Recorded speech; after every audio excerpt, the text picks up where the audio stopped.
On termine, si Dieu veut, cette lettrette aujourd'hui. À propos de Rocher, de la semaine dernière, on avait vu cette expression un peu bizarre de Rocher Meourav.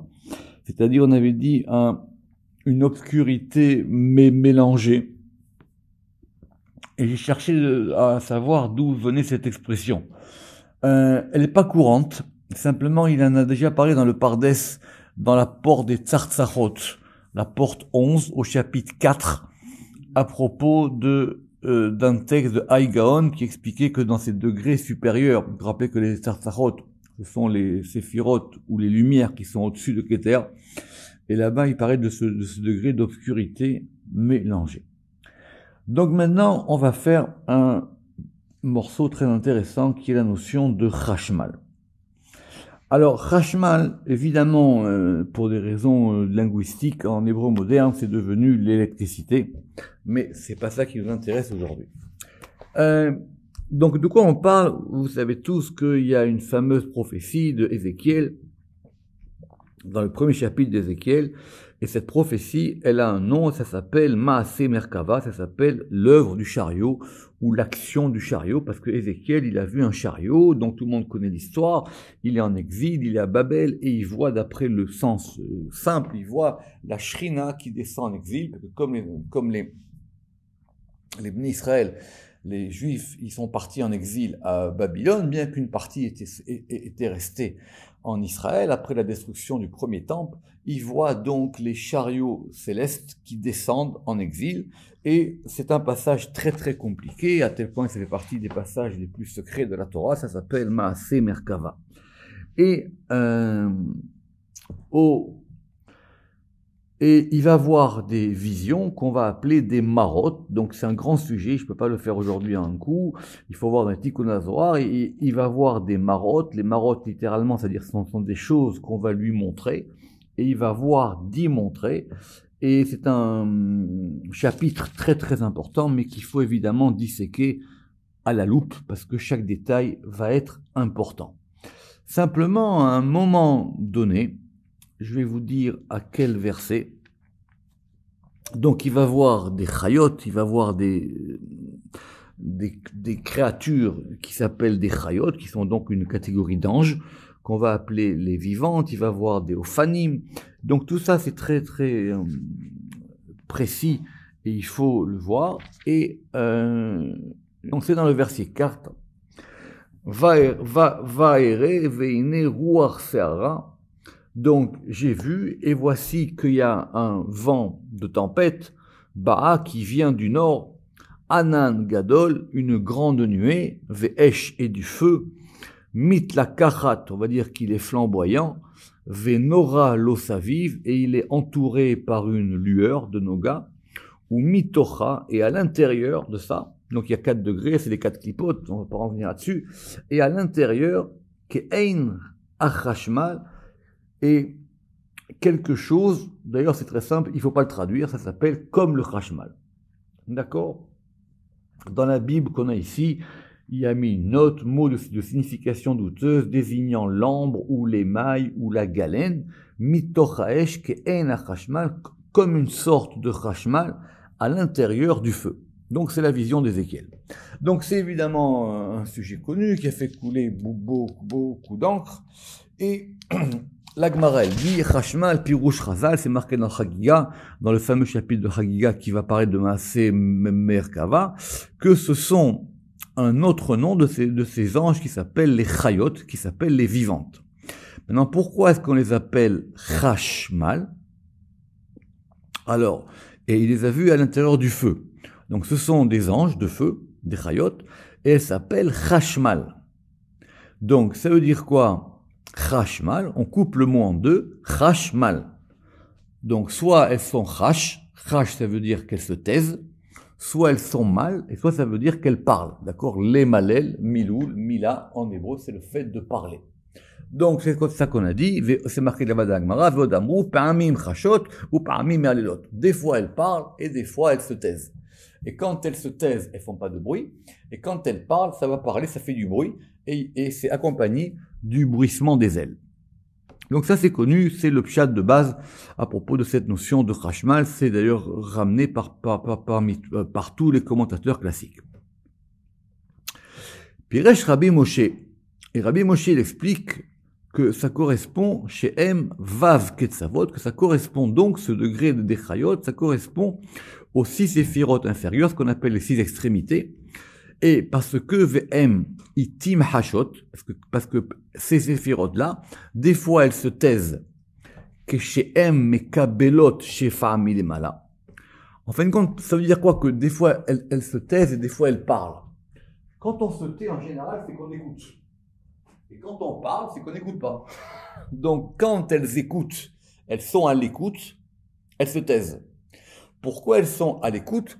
Parce qu'elles vont recevoir, que chez M, Mekabelot, chez Femme, il est mala, parce qu'elles vont recevoir un influx d'en haut. Donc, soit elles sont en mode de réception. Donc, quand elles sont en mode de réception, ça s'appelle Chash. Que chez M, Mekabelot, chez Femme, il est mala. Et, à leur tour, quand elles vont donner, quand elles vont être en mode de donner, alors là, elles vont parler, et Tim, Memal et l'autre, et elles vont donc à d'autres moments parler, que chez Mashpiot, lorsqu'elles sont en situation de donner un influx. Soit elles reçoivent l'influx, soit elles donnent l'influx. Et c'est pour ça qu'elles sont Chashmal. Ça, c'est le degré de Chashmal. Simplement, il dit qu'on peut mettre ça au féminin, et qu'il y a aussi un degré qui s'appelle Chashmala. La vérité, j'ai pas non plus super cherché où est-ce qu'on trouvait cette notion de Chashmala. Évidemment, ça serait au féminin, et on rajoute un et à la fin du mot.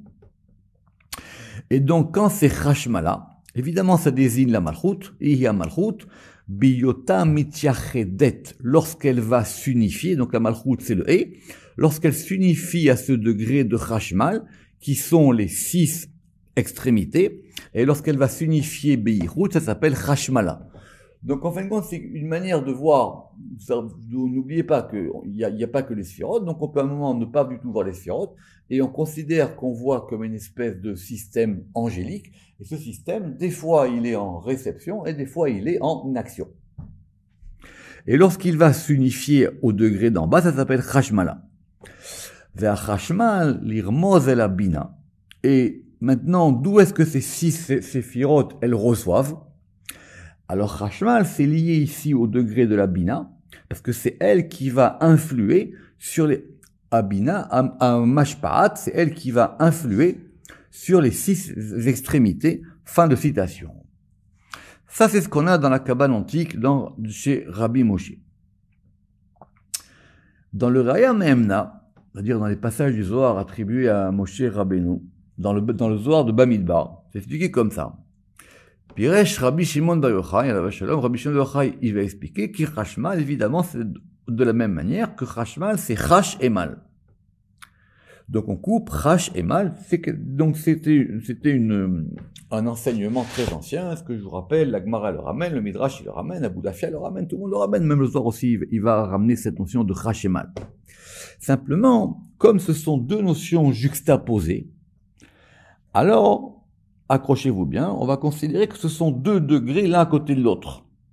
Et c'est quoi? Chash, c'est Netzach, et Mal, c'est Od. Très bien. Netzach, c'est quoi? Netzach, c'est ce qui est en dessous de Chesed. Od, c'est quoi? C'est ce qui est en dessous de Gvura. On est d'accord, très bien. Ok. Ve'em achayot esh, et donc ce sont des chayot de feu. Memalelot kemoshenoda. Donc elles vont parler comme on vient de l'enseigner. Et c'est quoi cette parole qui sort de ces chayot?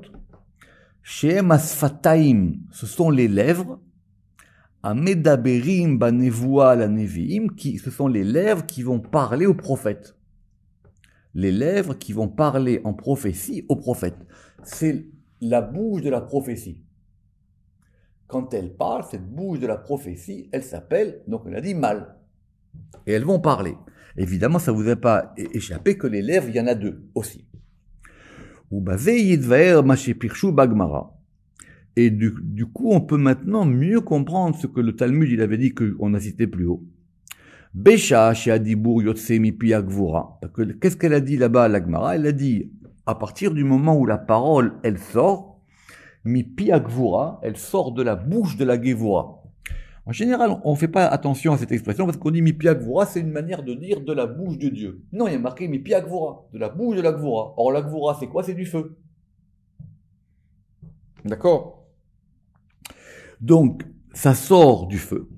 Parce que chez Ein, alors, Yotse, Mipi Agvura. Et donc, quand ça sort du côté de la Gvura, donc maintenant, elle se taise, rachot, ou Besha, Shen Adibur, Yotse Mipi Agvura. Et au moment où cette parole ne sort pas de la bouche de la Gvura, alors elles vont parler.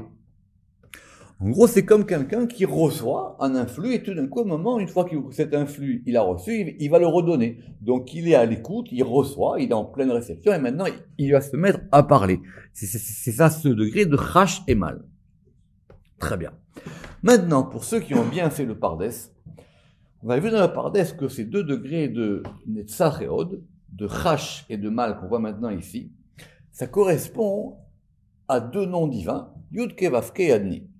Alors, on va pas refaire ça, mais il faut avoir fait évidemment Shar Shemot et Shar Praté Shemot, parce que ces noms divins de Yud Ke Vav Ke Adni, ils peuvent se placer à plusieurs endroits. Évidemment, c'est pas statique, évidemment, ça bouge, mais à un moment, quand on va les mettre face à face, ils sont au niveau de Netzach et Od. Ils vont s'appeler Yud Ke Vav Ke Adni. Attention, ça va être très subtil.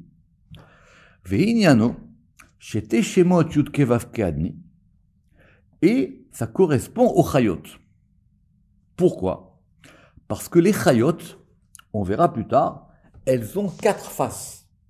Pour ceux qui ont fait bien le chapitre d'Ézéchiel, comme je vous avais demandé, elles ont 4 faces.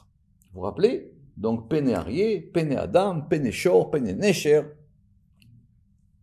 Et ces 4, évidemment, quand vous regardez dans les commentateurs, et surtout quand on voit les masculins pluriels et les féminins pluriels, pour ceux qui ont étudié, on voit que ces 4, elles peuvent faire 4 et 16, 32, etc., et qu'elles sont toutes composées de multiples faces. C'est comme ça, en tout cas, que Ézéchiel, il définit la vision qu'il a eue. Mais en tout cas, c'est quoi ces 4 faces?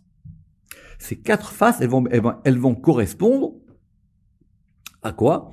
Elles vont correspondre aux 4 lettres du Shem Yud Ke Vav Ke. Très bien. Et elles ont aussi 4 L. Knafaim. Et elles ont aussi 4 L, d'accord? Et ces 4 L, ça correspond aux 4 lettres du Shem Adni. Ça veut dire, il y a les 4 faces des Chayot, et ces 4 faces des Chayot, elles vont être en parallèle des 4 L, parce que quand elles parlent, ce sont les ailes qui font du bruit. Et quand elles écoutent, c'est du côté de Shem Yud Ke Vav Ke. Donc du coup, on peut tout à fait retransposer en disant que ces chayot qui sont Chash et Mal, c'est Netzach et Od qui correspond à Yud Ke Vav Ke et Adni, et ce sont ces 2 noms qui sont mis ensemble. Et c'est pour ça, Ve'em Chayot, Pe'amim Chashot, des fois elles sont en silence, Besod Azivug. Elles sont en silence lorsqu'elles reçoivent, c'est-à-dire lorsqu'elles sont en union. Lorsqu'elles sont en union avec le degré qui est supérieur. C'est ça qu'on appelle le zivug ici. Ou bechashai, et elles sont maintenant en silence, qu'il est là, parce que en haut, Beshem ben Dalet, à propos de ce nom de 4 lettres, En Dibur el Ashtika, il n'y a pas de parole, il n'y a que du silence. D'abord, parce que cette notion de zivug, elle se fait toujours en silence. C'est pour ça que d'ailleurs la Hamida, on l'a fait à voix basse, que c'est ça qui va précéder au zivug. Et cette notion du silence, c'est la notion de l'intimité. On ne parle plus maintenant. On laisse faire les choses. Je relis. Ki arba panim hem shem yud ke vav ke verba knafaim hem shem adni. Ve'em chayot pamim chashot besod zivug ou bechashai. Pourquoi? Parce qu'en haut, les mains là, en haut, dans le nom de 4 lettres, en dibur, el ashtika. Il n'y a pas de parole, il n'y a que du silence. Qui aiment maftechot pnimim, parce que ce sont des portes intérieures, vers kitsur baem ou aïkar, et maintenant, du coup, là-bas, c'est pas la peine de parler. On n'est plus au niveau de parole. Vers kitsur baem ou aïkar, moins on en dit, mieux c'est. D'accord? Donc c'est au niveau de l'intériorité. Omnam, mais maintenant, Du côté de mal, ça c'était du côté de Chash, du côté de mal, Omnam Beshem Adni, qui correspond au Shem Adni, Sham ou Adibour, là-bas c'est la parole. Qui ou à mégalé, parce que c'est ce degré-là qui va maintenant dévoiler. Vesham, Shayach, et de ce côté-là maintenant là-bas, qu'est-ce qu'on va faire? Les Va'er, on va expliquer. Les Laven Advarim, on va blanchir les choses, et ça correspond aux portes extérieures. Ve'em Maftichot Rissonim. Ceux qui ont pris de l'avance dans les Tikkun HaZohar, ils savent très bien que là-bas, le Tikkun HaZohar, on va expliquer ce fameux verset des psaumes qu'on dit au début de la Amida. Adonai sefatai tiftah, ou fi yagid telatecha. Et là-bas, c'est le Shem Adni. Ou avant l'Amida, on dit que Adni, il ouvre mes lèvres, ou fi yagid, et ma bouche yagid, ou fi yagid, et ma bouche, elle va parler. C'est du côté de Adni la parole. Je ne vais pas refaire avec vous ce qu'on a fait sur Dibour, parce qu'évidemment, nous, on est à Chet, et on a déjà fait là-bas une différence, vous vous rappelez, entre qui est le Dibour et la Amira. Mais en gros, le Dibour, c'est du côté de la Malchut, c'est du côté du nom Adni. Donc, je reprends Omnam. Mais toutefois, dans le nom Adni, c'est là-bas que se trouve la parole. Parce que c'est lui qui va dévoiler, le nom Adni, c'est lui qui va dévoiler, Vesham Sheyach Lever Leven Advarim, Ve'em Aftirot Rezaim, et ça correspond maintenant au degré des forces extérieures. Quelqu'un qui est dans l'intériorité, il écoute. Quelqu'un qui est dans l'extériorité, il parle. À un moment, quand je dois m'adresser au côté extérieur, alors donc du coup, je dois communiquer, donc je vais parler. C'est le Shem Adni. Mais quand je suis dans l'intériorité et dans l'écoute, alors je suis du côté du Shem Yud Kevavke. C'est ce Rashmal. Et donc, Vela Venimsa, c'est pour ça que maintenant on peut comprendre que Rash, c'est lié à Netzach, comme on vient de dire. Pourquoi? Mitaam chez Mitzad Netzach, parce que du côté de Netzach, qui est du côté droit, ça correspond au nom de quatre lettres Yud Kevavke. Et du côté de Od, qui est à gauche, Ve'od Shiwa Smol ou Adni, c'est le Shem Adni. Velachen, Sham ou mal, et donc c'est pour ça que du côté de Adni, on va avoir le côté de mal, même Lamed, qui correspond au Dibour, à la parole. Très bien. Donc, on a avancé, évidemment, maintenant on a été plus loin qu'avec la Gemara. Simplement, c'est quoi ce degré qui va permettre la jonction entre Netzach et Od? Parce qu'il faut les lier ces deux côtés. On a Yud Kevavke d'un côté, on a Adni de l'autre côté. On a Chash et on a Mal, on a Netzach et Od. C'est quoi le degré qui va lier Chash et Mal, Netzach et Od, Yud Kevavke, Adni? C'est Yesod. Velachen, Nimsa, chez Yesod Nikra Chashmal. Et donc c'est pour ça que maintenant on peut attribuer ce degré de Yesod à Chashmal. Mipnei chez Kolel Yichud, parce que c'est lui qui va totaliser l'unification, Yichud, Bet Shemot Ele, l'unification de ces deux noms-là. Et si c'est Yesod, c'est ce degré-là maintenant des deux côtés qui va se lier par rapport à un point central qui va unifier ces deux noms. Ces deux noms, ils sont 4 et 4, et quand on les met ensemble, ça fait 8, c'est ce qu'on va appeler l'octogramme. C'est dans le cours des Tikkun HaZohar qu'on fera si Dieu veut. Mais dans les Tikkun HaZohar, ou plutôt dans les Tikkun HaZohar Hadash, voilà qu'est-ce qui est écrit. Dans les Tikkun HaZohar, page 102, page 112, Vezé les Shono. Chizut lita'a, kemar esh beit la saviv. Donc, quand on regarde bien ce premier chapitre d'Ézéchiel, et qu'on l'étudie vraiment, pas qu'on le lit, qu'on l'étudie, même qu'on le connaît par cœur, il faut l'apprendre par cœur, on va voir là-bas qu'il est marqué 10 fois Marot, marqué 10 fois Maré. Donc il a eu 10 visions. Relisons le Zohar. Dans la troisième vision, il a vu Kemaré Esh, il a vu comme une vision de feu. Beit la Saviv, et il y a une maison pour elle autour. D'accord? Donc des versets comme ça, il faut les traduire littéralement. Sinon, vous allez tout de suite tomber dans des pièges.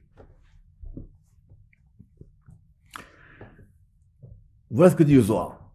Veda Tzadik. Et ça correspond au Tzadik, au juste, donc Yesod.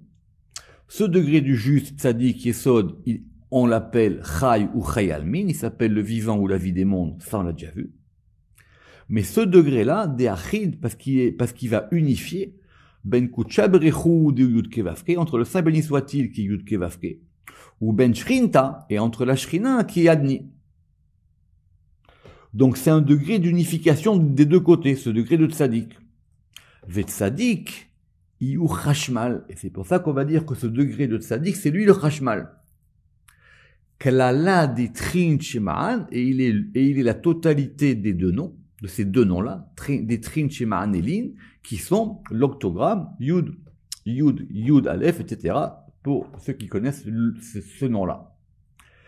Vechazé les, et il l'a vu, Migo Sarapanim, et il l'a vu du sein du Sarapanim. C'est qui le Sarapanim? Pour ceux qui connaissent, c'est même tête-tête. Pourquoi est-ce que même tête-tête il s'appelle Sarapanim? Parce que justement, c'est ce qu'explique le Ramak dans Tikkun HaZohar. Vous savez que même tête-tête il a plusieurs noms, il y a même des traités de Kabbale anciens qui sur les noms de même tête-tête. Mais le nom le plus connu, il s'appelle Sarapanim, ou il s'appelle aussi Shaddai, parce que c'est les mêmes gematria que son nom, mais ça, c'est pas le sujet aujourd'hui, on verra quand on sera à même tête-tête, si Dieu veut. Pourquoi il s'appelle Sarapanim? Parce que c'est lui qui met les choses en face. Il met les choses face à face. Et donc, il va mettre en face à face le Shem Yud Kevavke et le Shem Anni. C'est pour ça qu'il s'appelle Sarapanim, c'est le prince des faces. Ça veut dire qu'il a plusieurs faces. Enfin, en tout cas, même si on veut dire l'homme échalé. En tout cas, il met les choses en face. N'oubliez pas que sur ce degré de même tête, toute une littérature. Mais d'après Tikkun HaZohar, c'est simple, et on va y revenir après dans Sharabia. Même tête, il n'a d'influence que Chol. Il n'a d'influence que pendant la semaine et que en dehors des Eretz Israël. Parce qu'en Eretz Israël et Shabbat, les choses ne passent pas par même tête.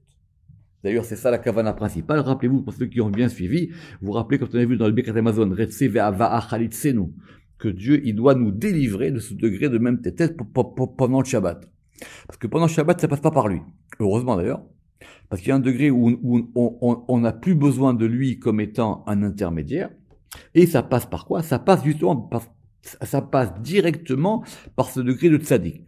Donc c'est très complexe, mais on va dire que ce degré de tzaddik, il a une manière de se déployer en rôle qui va s'appeler même tête-tête. Pourquoi est-ce qu'il s'appelle même tête-tête, dit le Ramak? Parce que ça vient de Milachon maté. C'est-à-dire quoi maté? Ça veut dire approcher. Vous vous rappelez dans le Zohar maté, vélo maté? Quand le Zohar il dit ça approche et ça approche pas, ça atteint et ça atteint pas. C'est un degré qui va apporter des choses. Il va approcher des choses. En fin de compte, il va rapprocher la malchoute d'en bas avec la malchoute d'en haut. Revenons à l'explication de ce texte-là. Veine, bière. Donc voilà donc qu'est-ce qui est expliqué. À propos de cette vision, qui est en Ézéchiel 1, 27. Donc Ézéchiel 1, 27, on est presque à la fin. Qu'est-ce qui a marqué là-bas? Non, il s'est trompé. Alors, oui, pardon. Vaere, et j'ai vu qu'en Chashmal, oui, c'est ça, parce que Chashmal, il revient. Tout à fait. Il y a Chashmal au début, mais il y a Chashmal aussi à la fin. Donc en 27. Vaere, qu'en Chashmal, et j'ai vu comme un Chashmal, Kemar et Esh, comme une vision de feu. Beitla, une maison pour elle, ça vive autour. Mimare Motnav, Ulmaala, depuis la vision de ses hanches jusqu'au-dessus. Ou mi mare motnav ulmata, et depuis la vision de ses hanches jusqu'en dessous, ulmata, raïti, j'ai vu que mare esh, j'ai vu comme une vision, comme une montrée de feu, venora l'osaviv, et une lueur qui l'entoure. Donc, c'est le degré de Yesod. Ou à Yesod, Shera Yecheskel. Et Ézéchiel, qu'est-ce qu'il a vu? Et finalement, il a vu que ce degré de Yesod. Et c'est la raison pour laquelle il l'a vu comme une vision de feu. Parce que c'est ce degré de Chashmal, à Sovev la Shechina, c'est un degré, en fin de compte, c'est pas faux cette explication de Chashmal, en fin de compte, c'est comme une lueur qui entoure, à Sovev la Shechina, qui entoure la Shechina, le Yahdaim à Tiferet, pour l'unifier avec Tiferet. c'est une espèce de halo de lumière, de feu qui est autour de la Shrina et qui va lui permettre de s'unifier avec Tiferet. Velachen, yitached lo shemze, veu chashmal. C'est pour ça qu'on lui a attribué ce nom-là, qui est le nom de Chashmal. Ve'ainu, et c'est quoi? Ainu chayot esh memalelot, c'est-à-dire des vivantes de feu qui parlent. Des Ainu, c'est-à-dire, comme on l'a dit plus haut, shesh séphirot, c'est-à-dire les 6 séphirot, qui sont les 6 lettres, qui sont les 6 lettres qui sont entre les 2 yud. C'est quoi les 2 yud? Ce sont les 2 yud de l'octogramme. Parce que l'octogramme, il commence par un yud et il finit par un yud. Et au milieu, donc ça fait 8 moins 2, ça fait 6. En fin de compte, c'est ça, ces 2 yud. Il y a un yud d'en haut, il y a un yud d'en bas. Et entre les 2 yud, il y a 6 lettres. Et ces 6 lettres-là, ça correspond à ça. En fin de compte, c'était ce qu'il avait dit Rabbi Moshe. Mais le Zohar, il est plus précis. C'est pas un degré de 6, c'est un degré de 8. Mais c'est un degré d'unification de 4 et 4 qui font 8, où il y a 6 qui bougent au milieu. On relit. Veu chashmal, ainu chayot esh, memalelot, de ainu shesh séphirot, donc ce sont les 6 séphirot, qui correspondent aux 6 lettres, qui sont entre les 2 yudis, et qui correspondent au shesh ketzavot, c'est-à-dire qui correspondent aux 6 extrémités, qui sont donc l'octogramme de 8 lettres. Ve'em memalelot, achar ayichud, et une fois qu'elles ont reçu, une fois qu'il y a eu l'unification, donc elles vont se mettre à parler, les hashpia, pour pouvoir influer. Mais au moment de l'unification, elles se taisent, vechashot be'at azivug, comme nous venons de l'expliquer. La suite de ce texte-là, pour ceux qui ont suivi, on l'a déjà expliqué dans Charabia. Charabia, c'est la porte des 4 mondes, et on l'a expliqué dans la porte des 4 mondes, au chapitre 6. Pourquoi on a parlé de ça au chapitre 6 dans la porte des 4 mondes? Parce que là-bas, on va avoir un long passage sur la différence qu'il y a entre le Chol et le Shabbat. Et on a vu là-bas que, à propos du Zohar, des Tikkun Zohar, ce qu'on verra plus tard dans le chapitre 4, que c'est quoi ce degré de même tête-tête. D'accord? Et là-bas, c'est clair du Zohar que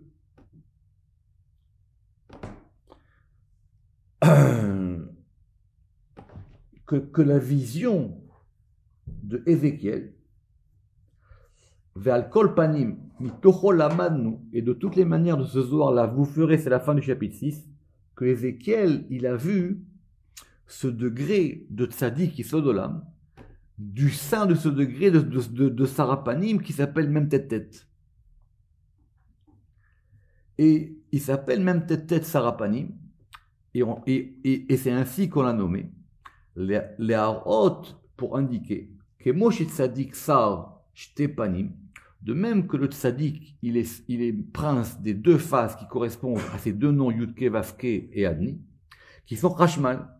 De même, cet ange-là, il s'appelle Sarapanim, il s'appelle le prince de ces faces-là. Et c'est pour ça, Velachen Sar Apanim Mitor Sarapanim. Il a vu l'un dans l'autre. Il a vu l'un à l'intérieur de l'autre. D'accord? Et ça, c'est ce qui est expliqué dans le chapitre 6 dont il parle ici. Maintenant, à propos de ce Ve'inyan Chashmala, de ce propos de cette notion de Chashmala, dont il a parlé un peu plus haut, Ainu yichut shteshemot bemetziutam lemata. Mais à propos de cette notion de Chashmala, et si j'essaierai de trouver si on a au moins eu une occurrence de ce terme de Chashmala. Donc Chashmala, ça serait quoi? Chashmala, ça serait donc l'unification des 2 noms, bemetziutam lemata, par rapport au et d'en bas, puisqu'on a rajouté un et à la fin. Comme nous l'expliquerons à propos de Kiryat Arba, à propos de Chevron, puisque là-bas ça s'appelle Marat Amarpela, comme on l'a vu dans la paracha, ça s'appelle la grotte qui est double. Pourquoi ça s'appelle double? Parce qu'elle a 2 et, c'est un et dans un et. C'est cette ville, cet endroit de Chevron, c'est le degré d'ouverture et d'unification entre le et d'en bas et le et d'en haut. D'accord? C'est pour ça que c'est la première ville sainte d'Israël. On en a parlé Shabbat, et c'est pas n'importe quoi. Ve'on nedaber, évidemment, nous reparlerons de ce sujet, Ve'on nedaber binyan chashmal, et nous parlerons aussi de ce sujet de chashmal quand on sera à la porte des palais au chapitre 6. Très bien. Alors maintenant, on va continuer avec une racine qui est chet shin kuf. Cette racine chet shin kuf, elle a plusieurs sens. Donc normalement, mais son premier sens, c'est le fait d'attacher, lier. Mais ça peut dire aussi avoir aimé ou avoir envie. Quand on dit choshek, c'est un désir en hébreu moderne. D'accord? Même dans les psaumes, qui bichachak, parce qu'il a eu désir en moi. Mais c'est un désir d'unification, attaché, lié. Et donc ça peut être, donc rachak c'est le verbe, opiel c'est vechishak, et quand c'est le nom, quand c'est le substantif, ça s'appelle le cheshek. Mais on a les chashukim. Alors les chashukim, ça peut s'écrire soit en malais avec un vav, soit avec un vav, soit ça peut s'écrire avec un shuruk. Et c'est un verset que on a connu dans la construction du Beth Amikdash en Exode 27:10. On va lire ce verset.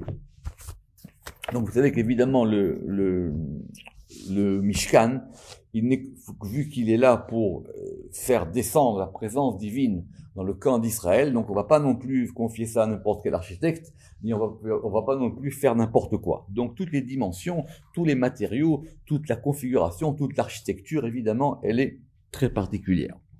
Et c'est marqué là-bas, donc, comme je vous l'ai dit, en Exode 27:10, Va'amudav esrim, et donc il y avait 20 colonnes, Ve'adnehem, alors les adnehem sont les socles, mais évidemment, vous aurez comprendre que les adnehem, ce sont les noms adnis. Donc, et les socles, ils sont aussi de 20, il y a un socle par colonne. Nechochet, c'est quoi? C'est du plomb ou c'est de l'airain, non, c'est ça? C'est du cuivre. C'est du cuivre, Razak. Esrim, c'est en cuivre. Et les vavé à Amoudim, et donc ce qu'on appelle les vavim, donc c'est comme des vaves, c'est-à-dire les éléments des colonnes, Vahashukeem kasef, et leur lien est fait en argent. D'accord? Donc ce sont des degrés qui vont unifier les colonnes avec les socles. Donc c'est expliqué dans Tikkunim, Pirush Batikunim, Shenikraim Chashukeem, et donc c'est quoi ces degrés de liaison? Évidemment, c'est aussi Netzach et Od. Ve'efshar Shenikraim, et il est possible qu'on les appelle ainsi, Mipne Shem Choshkim Zelazé, parce qu'ils se désirent l'un l'autre. Donc maintenant on comprend les deux sens. C'est une liaison, parce que dans la liaison, chacun désire l'autre. Chashukim Zelazé. Jusqu'à ce qu'on les considère comme un. Quand vous allez mettre deux éléments l'un avec l'autre et que vous allez les lier par des liens, maintenant à la fin ça fait qu'un. Verkol, Besodazivuk, et tout ça, ça correspond au mystère de l'unification, comme on l'a expliqué dans la porte Maoud Vanaga à propos justement de Netzach et Od. Netzach et Od sont des sphirotes très importantes parce que ce sont des sphirotes qui permettent de lier, ce sont des sphirotes de liaison, ce sont elles qui vont lier les choses en bas. Ou Efshar, ou peut-être aussi Mipne Shem Chashuke Abayit, parce que ça correspond aussi aux liaisons de la maison. C'est quoi les liaisons de la maison? Chez Abayit Nachon Alem, parce que ce sont les liaisons sur lesquelles la maison va être fondée. C'est quoi? Ce sont les piliers de la maison, ces fameux Yachin et Boaz. Vous vous rappelez, dans la maison de Salomon, il y avait Yachin et Boaz, et Yachin et Boaz, vous vous rappelez, il y en a un qui est à droite et un qui est à gauche, un qui est Netzach et un qui est Od. Et ça veut dire quoi, Yachin et Boaz? Ça veut dire, ou la Shon, Saad vesamach. Saad, ça veut dire le fait que ça fortifie, et Samach, le fait que ça consolide. L'ismor-av, ça veut dire je m'appuie, c'est-à-dire je m'appuie, je peux faire confiance, je peux m'appuyer sur, et l'is'od, ça veut dire aussi le fait de aider. Ou alors, au efsha, dernière possibilité, chez em chashukim, qu'ils sont des désirs, par rapport à Tiferet, Be'erech, à Tiferet ve'a Malchut, par rapport à Tiferet et à Malchut, à Mityachedim ben Shneim, parce que ce sont eux qui vont assurer la liaison entre Tiferet et Malchut. Ces degrés ici qu'on appelle Ne'i, Netzar, Od, Yesod, ce sont les degrés qui permettent la liaison, la liaison, la tâche entre le haut et le bas. Et comme ça a été expliqué dans Sha'ar Maout Venaga, quand on a parlé là-bas de Netzach et Od. Revenons maintenant pour terminer sur le Khatan. Alors vous vous rappelez qu'on avait parlé de la Choupa plus haut. Maintenant on va parler du Khatan. Évidemment il y a le Khatan et il y a la Kala. La Kala, on verra ça à la porte Kaf, mais on va parler maintenant de ce degré de Khatan. Alors évidemment, le Khatan, c'est le fiancé, c'est celui qui va se marier, mais évidemment dans la Torah il a plusieurs sens. Mais en général, il s'appelle Tiferet. A Khatan Nikra Tiferet, bien qu'on a vu dans Sha'ar, d'ailleurs il va le ramener dans Sha'ar Maout Vanaga, que ça peut être aussi Chochma et Bina. Simplement, Chochma et Bina, lui, c'est plutôt le père et la mère. C'est une fois qu'ils sont mariés depuis très longtemps, ils deviennent un père et une mère. Mais Tiferet et Malchut, eux, ils sont Khatan et Kala. Et pourquoi? Parce que c'est simplement, on a un verset dans Isaïe 61, 10 qui dit que Khatan Yechaen Pe'er. Comme le Khatan, Yechaen, il fera la prêtrise, PR, c'est l'ornement.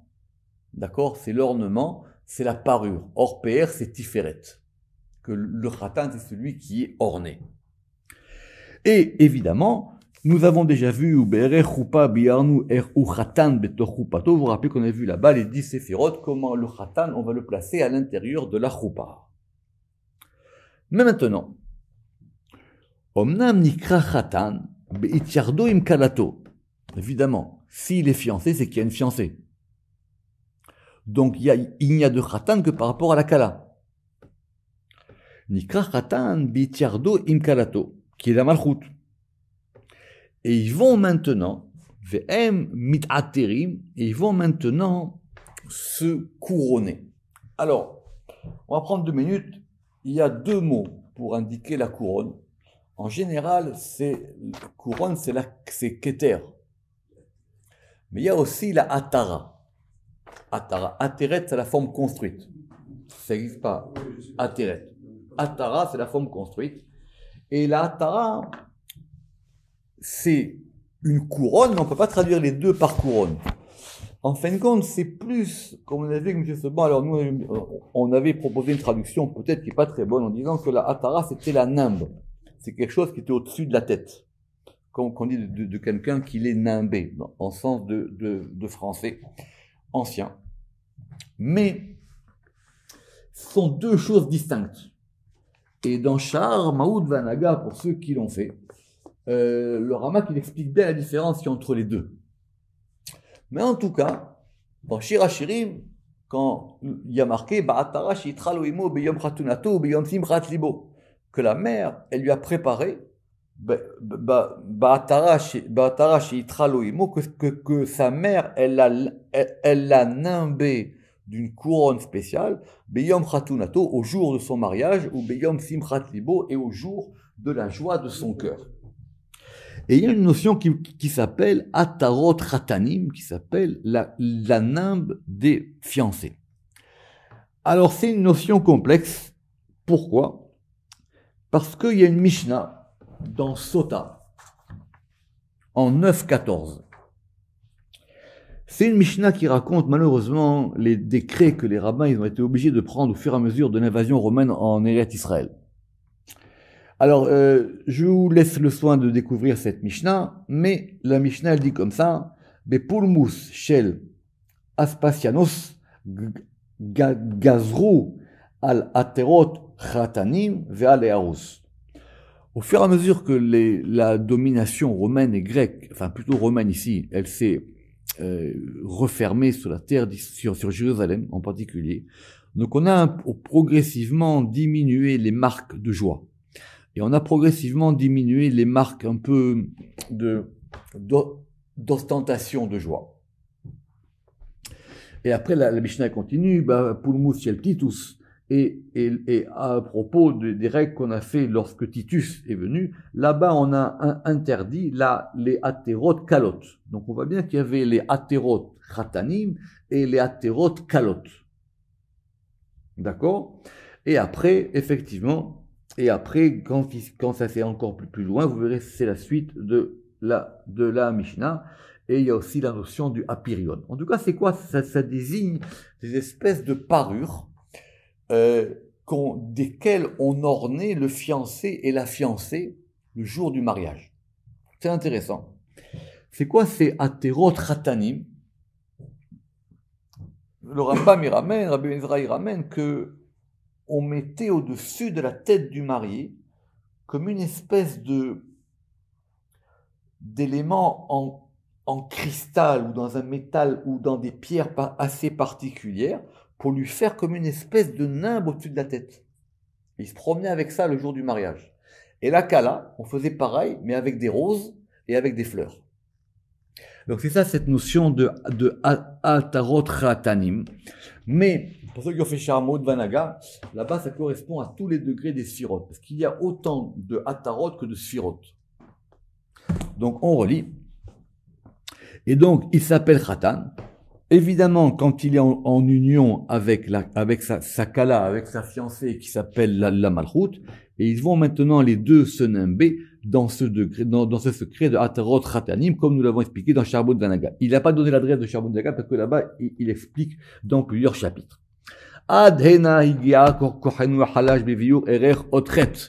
Jusqu'à présent est arrivée notre pauvre petite force à propos de l'explication de la lettre Chet.